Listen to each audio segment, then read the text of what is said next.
Hey, Facebook Live. This is Jennifer from Jennifer Speaks. I wanted to hop on because it's been a while since I did a live video on here for my page.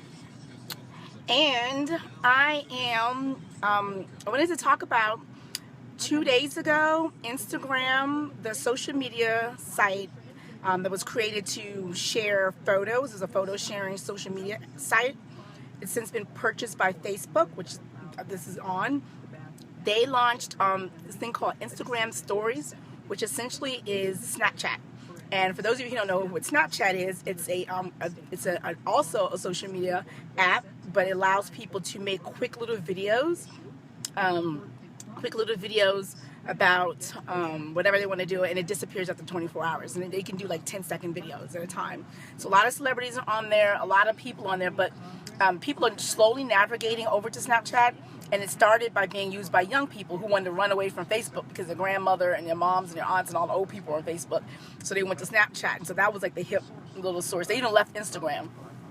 So when Instagram launched Stories a couple of days ago, I think that what they did was essentially, Facebook, I think, tried to purchase Snapchat, and Snapchat was like, no, we don't be purchased by you. So there's a buzz, or someone made a joke that this is Mark Zuckerberg or Facebook's attempt of squashing Snapchat.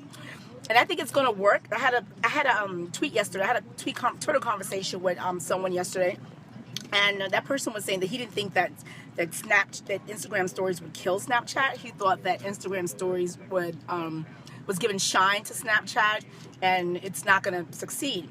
I don't think it's necessarily going to kill it for the people who are already on it. I do think it's going to drive away sponsors and brands that have just recently started to pay influencers on Snapchat to reach out to their market, to that youthful market. A lot of people like me and other folks that I know who just got on Snapchat, who really don't really understand it that much, who may just get on there because they like the filters and they want to have like the little Coachella flower halo, or they want to like do the little puppy dogs with their babies and stuff like that. They reluctantly and slowly went over to Snapchat. Like, I'm one of those people. Like, I was on Snapchat since like 2000, I don't know, since 2012 or 13 or something like that. But I just didn't understand it, so I just never used it. So I am an early adopter, but I just never used it. To people like me who are reluctant, who not necessarily want to get a new app, who are more comfortable on Instagram, we're comfortable here. Now that we have Instagram Stories, we're just going to do Instagram Stories. We're going to figure it out. It seems like it's simply intuitive. It's simple. You just push a button. I told you this all over. You push a button, and after you push a button, it spreads widely. You push a button, make your video. You can do series of buttons and whatever, series of videos. And for that day, people could just scroll through and see it. And it's really simple to do, and it's easy. And as you see friends and family who you follow on Instagram doing it, you'll hop on and you'll share similar things that they share everyday life. I like it because it takes you behind the pictures. I know some people say, I saw someone say that they like Instagram because it shows them just like really pretty pictures, and they follow people because they like the visualizations, they like the visual images, or they like the inspirational posts or whatever. And so that's why they follow certain people, and they don't want to see the story of life. But I think it's the opposite. Like, I think when you do the video, a video shows a little bit more behind the scenes. It gives you, people, when they do pictures, they, put their prettiest self. They do the filters, and they do the flat lays, and everything looks like perfect and rosy. When you do Instagram Stories, you see people, they're like taping like themselves in bed, themselves getting ready for lunch, or with their kids, and they're playing, or they're like at the store, or things like that. So it's like everyday life, but you would think it's boring, but it's kind of like, no, I like the window into other people's lives. And video, it just makes it a little bit more real than pictures, because pictures can be so contrived and pictures can be so calculated. So having a video, I think, is the way of the future. And I think all of these social media platforms have realized that the way to go is video, and video is it's more engaging, it's quick, it's easy for people to look at it, to read, or something. I'm sitting in a parking lot, and the meter maid is walking around. So I don't think she'll give someone a ticket if they're sitting in the driver's side and the meter runs out. But anyway, so I think that video has recently been established as the way to go in terms of for reaching audiences, because they don't have to read, they don't have to scan. This is a generation where the 24-hour news cycle, where people just don't have short attention span. They do have short attention spans, and they are being drawn apart their attention is being drawn from different sources. So for example, if I'm looking at this, if someone's looking at this on their phone, they may have the TV going at the same time. Oh God. They may have this TV on at the same time, and they also might have their computer on. And so that's like 3 different screens. They may have a laptop nearby running something else, and they may have a tablet. So just like the tablet, a laptop, a TV screen, the smartphone screen, and a computer screen, all could be showing different things and all pulling your attention. So in this generation, video is quick and it's easy, and someone can just look at it, and they can have it playing in the background while they're doing something else. So since all these social media platforms and the marketers and things like that realize video is the way to go, people are shifting from doing just straight up written content to video content. That being said, Shirley Fire, Facebook did Facebook Live, and the reason why I think Facebook Live is doing better for Periscope is, like I've said before, is that Periscope requires you to get another app, and some people are on it. I think brands are on it, people with business people are on it, and a lot of folks, there's a lot of trolls, it's international. I think it's successful, and it's going to continue to be successful, but I think the fact that Facebook has 1.5 billion people who just are stubborn and don't want to download a new app, and they don't want to learn a new thing, they're going to reach out, and so people who are influencers or people who are selling something, you don't want to miss out on your Facebook Live. You want to get on and do Facebook Live and reach these audiences. And at the same time, also, you could do your Periscope for your business, or the people, the audience you've already developed in Periscope, but you don't want to ignore Facebook Live, because Facebook Live just has more people on it, and it's, so it won't necessarily kill it, but it's going to drive a lot of the attention away, and so it's going to grow. So just ways Facebook Live kill Periscope. And like Periscope, when it first came on, Periscope kicked, when Twitter acquired Periscope, what they did was they kicked Meerkat, which is a competitor. Meerkat came first, Periscope came second. Essentially the same thing, just like how Instagram stories is the same thing as Snapchat for the most part.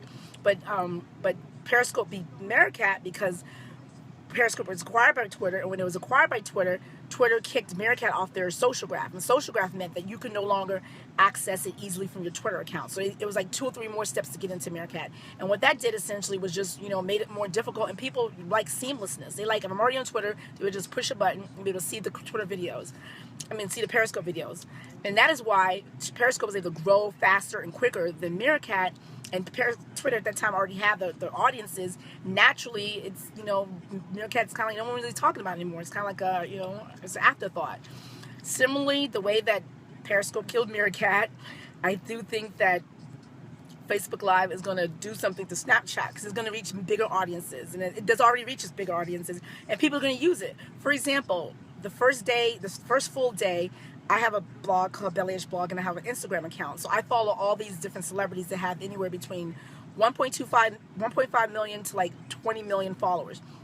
And I flipped through the stories, and they all were sharing their stories. And so there you go, you're talking about 25 million audiences versus Snapchat, which doesn't even have 20 million downloads or followers, people on there right now yet, So if I'm a brand and I want to reach the maximum eyeballs, I'm going to sponsor the Instagram or the influencers on Instagram, because they have more followers over there. They don't have as many followers on Snapchat. So their followers on Instagram, that's where I want my dollar values. I know it's going to get my bang for the buck advertising there, and I'm going to shift my dollars from Snapchat onto Instagram stories. And so that is how Instagram stories is going to kill Snapchat. Not necessarily because it's cooler or people going to, just navigate over to it, but I think it's easier to use, and the brand's going to come over, and people are already on Instagram, and folks who are stubborn, like older folks who didn't really get Snapchat, will start using it, and then it's going to grow in popularity, and people just, aren't going to want to go and open up a brand new app when they're already on Instagram. They're already there looking at pictures, and they might as well just see what videos the people they follow have to share. And so anyway, so that's my assessment. And it's just similar how Facebook killed MySpace. Like, no one's on MySpace anymore. Like, once Facebook grew and everyone was on it, people are stubborn. They build their albums. They have their friends list. They establish their different circles. They're just stuck here. They're never going to leave, because they've already took their time, several years, to establish a presence where they can access everyone in their lives in one space. So even though Google Plus made an attempt to take them away and said, well, we're going to have circles. We're going to let you navigate and segment your audience, and we're going to do circles, which was great, and I did Google Plus, but then Facebook said, oh, okay, so that's the differentiation between us and you guys, is that you're going to do circles, where we're going to let our Facebook fans do separate their friends into lists as well. So that's when Facebook just saw what Google Plus was doing, and they decided to do friends lists as well. When they did friends lists, people who weren't even on Google Plus were like, oh wow, finally I can separate my church friends from my work friends, from my high school friends, from my college friends, from my wild party friends, from my work, I can separate them all and only show people what I want to show them. But that's an innovation, invention of Google Plus, which said, well, we're going to have more privacy than Facebook. So privacy was like, well, we'll just steal that. And it works. And the people are still here. So you can't blame people for stealing. And all the different brands, all of the different social media platforms steals or takes what works in another platform and just do the same thing. Because essentially if it works over there, we could just do the same thing and it works. And yeah, it's stealing. Yeah, it's whatever. That's capitalism. That's America. That's the spirit of competition. That's great. I think it's beneficial for us consumers and people who use these platforms because we get a better benefit of the enhanced services. For example, the Facebook example. Like, I wanted privacy on Facebook. I didn't get it. Competition, Google Plus provided it. Facebook said, okay, fine, we'll give it to you. But if it wasn't for Google Plus doing that, Facebook might not have given us the privacy and segmentation as quickly as they did. So competition is great. I don't know, people stealing from the other people, and we all benefit. I think at the end of the day, consumers benefit from it. So anyway, that's not my message for today. Just that I think that, Instagram stories is the way to go. I've done like a few stories on there, and I went on there and I saw, I think it was, People, one of those entertainment magazines did something. I'm like, oh my God, I want to do that for my blog. I'm going to do the same thing. I'm going to use stories. So I'm already seeing people being innovative and creative in the ways they're using Instagram stories. And so that's good because it's kind of like, again, it's inspiring ideas. And, I don't have to go in there and do Snapchat, which I have, but it's like, I don't have many followers over there. And my followers are already here. So in order for me to get, influence people over in Snapchat, I have to get all those people who follow me on Instagram to follow me on Snapchat. And maybe people aren't on Snapchat, or maybe they don't want to follow me over there, but they're already here on Instagram. So that's where they'll win. Anyway, so that's my little tip. That's my insight. I'm done. I have to go. I ran away from my kids. I work from home, and I ran away from my kids. I got Starbucks. I got lunch.